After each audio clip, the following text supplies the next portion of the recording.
Endelea pale ambapo tumeishia. Sasa tulikuwa tunaangalia maana ya tabia. Nazungumza kwamba ni mwenendo au mtindo wa maisha ya mtu ya kila siku ambayo mtu ameshayazoea, imekuwa sehemu ya maisha. Sasa tunapozungumzia tabia ya dhambi, tabia ya dhambi ni nini? Hii ni mtindo wa maisha ya mtu, unarudia dhambi fulani mara kwa mara mpaka inakuwa sehemu ya maisha kwako ya kawaida. Inafika hatua inakuwa ni sehemu ya maisha yako. Sasa tabia ya dhambi, mtindo wa maisha unaorudia dhambi ya aina fulani katika maisha yako mpaka inafika hatua inakuwa ni mtindo wa maisha ya kwako.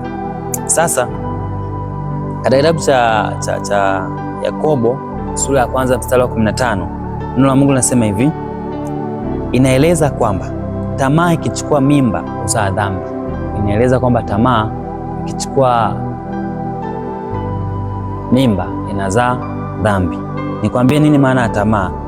Sasa tamaa maana yake hivi, ni hali ya kuwa na shauku au hamu kubwa kupita kiasi ya kupata au kumiliki kitu, iwe ni mali, inaweza kawa ni fedha, inaweza kawa ni madaraka, inaweza kawa ni anasa au hata mtu, kwa namna ambavyo inaweza kuathiri maadili, ikaathiri haki au amani ya moyo.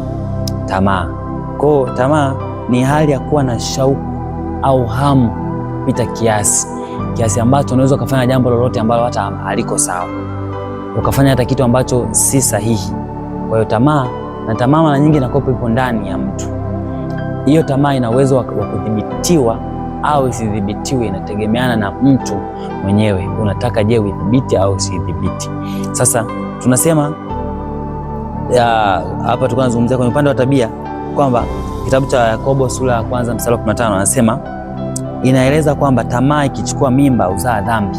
Maana yake dhambi ni matokeo ambayo yamezaliwa baada ya tamaa kuchukua nafasi mpaka imekuwa kubwa ndani ya mtu, inapelekea mtu kwenda kutenda au kushiriki kitu ambacho sio sawa.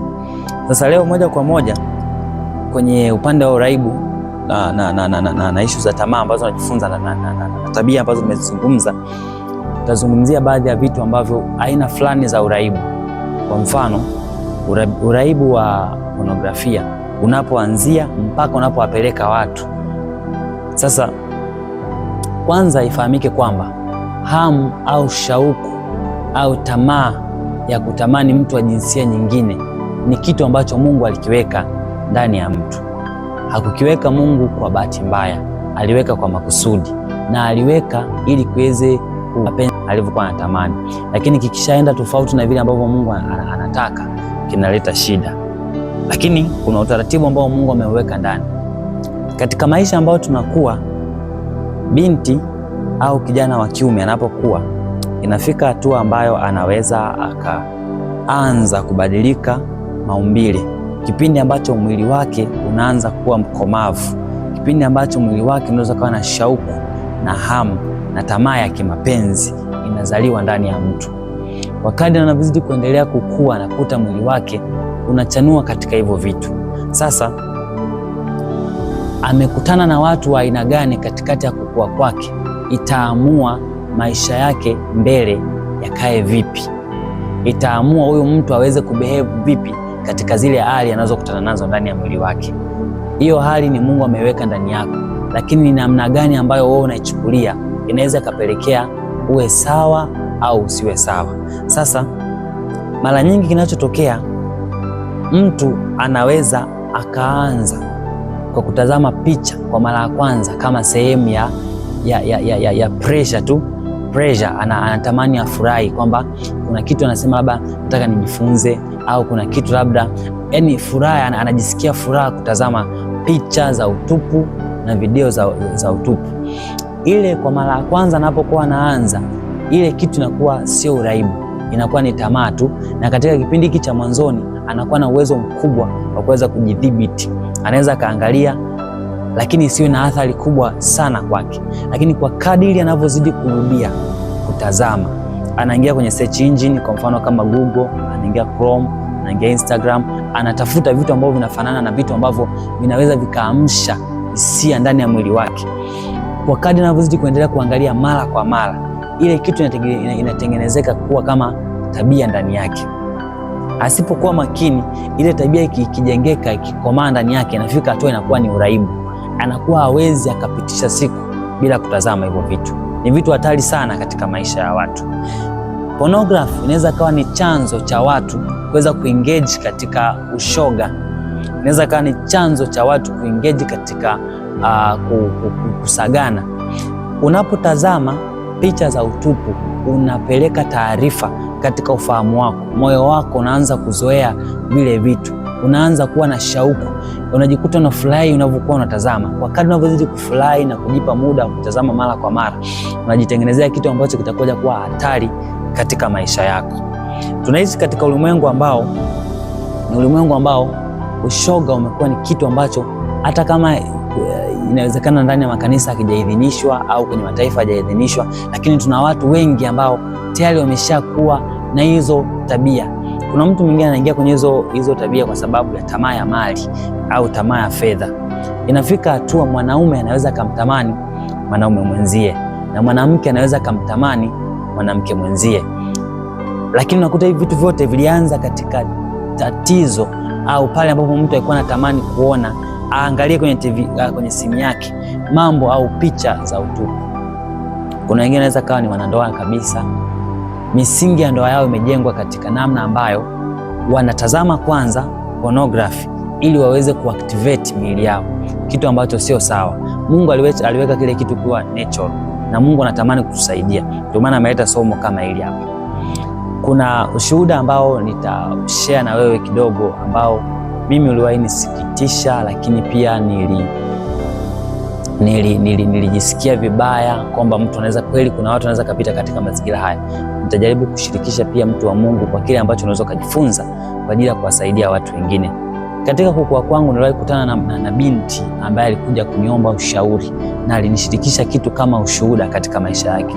Yule binti alikuwa na mahusiano na kijana ambaye huyo kijana alikuwa ni mpambanaji tu, harakati za hapa na pale katika shughuli za kutafuta fedha, lakini huyo binti alikuwa ni mwanafunzi wa chuo. Alipokuwa amefika chuoni, mara nyingi alikuwa anafikia kwa huyo mpenzi wake, walikuwa wanaishi katika mahusiano, alikuwa anafikia kwake, wanaishi kama mtu na mpenzi wake. Kwa wanafika hatua wanaishi pamoja, wanakaa pamoja, lakini maisha waliokuwa wakiishi kwa muda mrefu hayo, binti alikuwa akikaa baada labda kama wiki moja au wiki mbili, anaenda chuoni, anaendelea na masomo, anapotaka kuondoka pia anarudi tena, akisharudi anaendelea na mambo mengine ya nyumbani na huko shuleni kama anapokuwa shuleni. Siku moja anasema alipokuwa ameenda kwa mpenzi wake ambaye ni mwanaume wake, alipofika pale wakawa wanaishi, wanazidi kuishi. Siku moja usiku akiwa amelala, akachukua simu ya huo mpenzi wake, akawa anajaribu kuangalia, bahati mbaya akaingia kwenye eneo la message, akakutana na message ambayo inaeleza kama watu ambao kwenye mapenzi. Mfumo wa message ambayo zipo ni kama mtu na mpenzi wake. Bahati mbaya zaidi ni kwamba huyo mpenzi wake alikuwa na mpenzi wake wa kiume, kwa maana ya kwamba alikuwa anashiriki tendo la ushoga kati ya huyo mpenzi wake na mwanaume mwenzie. Alipoona ile message, anasema nilipatwa na shida sana moyoni mwangu na mshtuko mkubwa ambao ulinipelekea kupata shida kwa muda mrefu. Anasema sikuamini kwa kile ambacho nilikiona. Siku moja nilipokuwa nataka kwenda nilimwaga mpenzi wangu.